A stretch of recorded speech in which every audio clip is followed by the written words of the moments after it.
ইলিশ মাছের মাথা দিয়ে বাঁধাকপি রেসিপি যারা পছন্দ করেন আজকের ভিডিওটা তাদের জন্য। নমস্কার বন্ধুরা, কিচেন অফ সুন্টাই চ্যানেলে আপনাদের স্বাগত। আমি এখানে পরিমাণ মতো বাঁধাকপি কেটে ভালো করে ধুয়ে নিয়েছি, আর মশলার জন্য নিয়েছি পরিমাণ মতো আদা কুচি, গোটা জিরে আর ঝালের জন্য কাঁচা লঙ্কা, শুকনো লঙ্কা মিশিয়ে নিয়েছি। সব কিছু ভালো করে বেটে নেব। গ্যাসের উপরে একটা কড়াই বসিয়ে দিয়েছি, দিয়ে দিলাম কেটে রাখা বাঁধাকপিগুলোকে, আর এর মধ্যে দিয়ে দেব হাফ গ্লাস পরিমাণ জল, দিয়ে দিচ্ছি পরিমাণ মতো লবণ আর পরিমাণ মতো হলুদ। এবার 2 থেকে 3 মিনিট একটু ফুটিয়ে নেব, কিন্তু পুরো সিদ্ধ কিন্তু বাঁধাকপি করব না, একটু ভাপ দিয়ে নেব।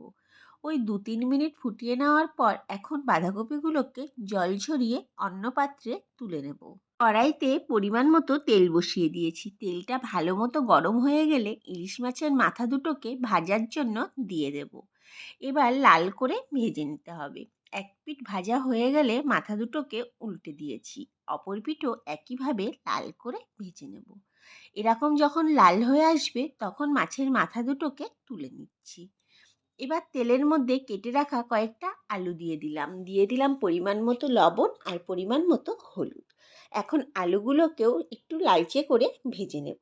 দেখুন, আলুগুলো ভাজতে ভাজতে যখন এরকম পর্যায়ে লাল হয়ে আসবে তখন আলুগুলোকে তুলে নিতে হবে। এবার তেলের মধ্যে গোটা জিরে, শুকনো লঙ্কা, তেজপাতা ফোড়ন দিয়ে দিলাম, আর দিয়ে দিলাম গোটা গরম মশলা।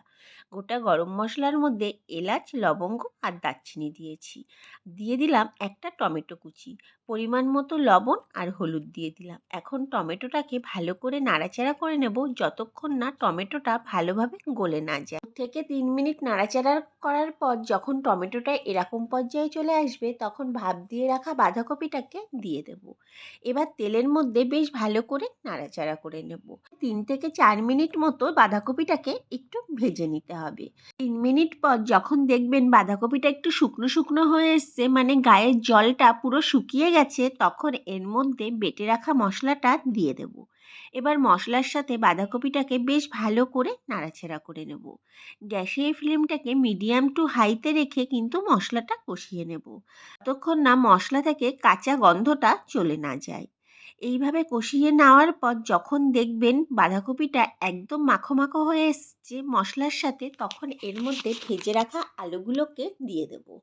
আলুগুলোকে দেওয়ার পরেও আবার 2 মিনিট মতো নাড়াচাড়া করে নিতে হবে। এবার এর মধ্যে দিয়ে দেব 1 কাপ পরিমাণ জল। এখানে কিন্তু জলটা একদম অল্প ব্যবহার করতে হবে, বেশি জল দিয়ে বাঁধাকপিটা ফোটালে কিন্তু স্বাদটা নষ্ট হয়ে যাবে। এবার মাছের মাথাগুলোকে বেশ খণ্ড খণ্ড করে ভেঙে রেখেছিলাম এর মধ্যে দিয়ে দিলাম। এর জন্য দিয়ে দিলাম হাফ চামচ পরিমাণ চিনি। মিষ্টিটা কম বেশি করে আপনারা আপনাদের স্বাদ অনুযায়ী ব্যবহার করবেন। এবার 5 মিনিট মতো ফুটিয়ে নেব। 5 মিনিট পর ফিরে আসছি। এখন জলটা কিন্তু পুরো শুকিয়ে গেছে, আর আলুগুলো নরম হয়েছে কিনা একটু দেখে নেব। আমার এখানে আলুগুলো কিন্তু বেশ সুন্দর নরম হয়ে গেছে। এবার টেস্ট করে কড়াই থেকে নামিয়ে নেব। তৈরি হয়ে গেল ইলিশ মাছের মাথা দিয়ে বাঁধাকপি রেসিপি। শীতকালে বাজারে কিন্তু প্রচুর বাঁধাকপি থাকতে থাকতেই কিন্তু এই মাছের মাথা দিয়ে এই রেসিপিটি করে দেখবেন, খেতে ভীষণ সুস্বাদু হয়। আর ভিডিওটি ভালো লাগলে আমার চ্যানেলটিকে সাবস্ক্রাইব, আর ফেসবুক পেজ থেকে যদি দেখে থাকেন পেজটিকে ফলো করে দেওয়ার অনুরোধ রইল। দেখা হচ্ছে নতুন একটি ভিডিওতে।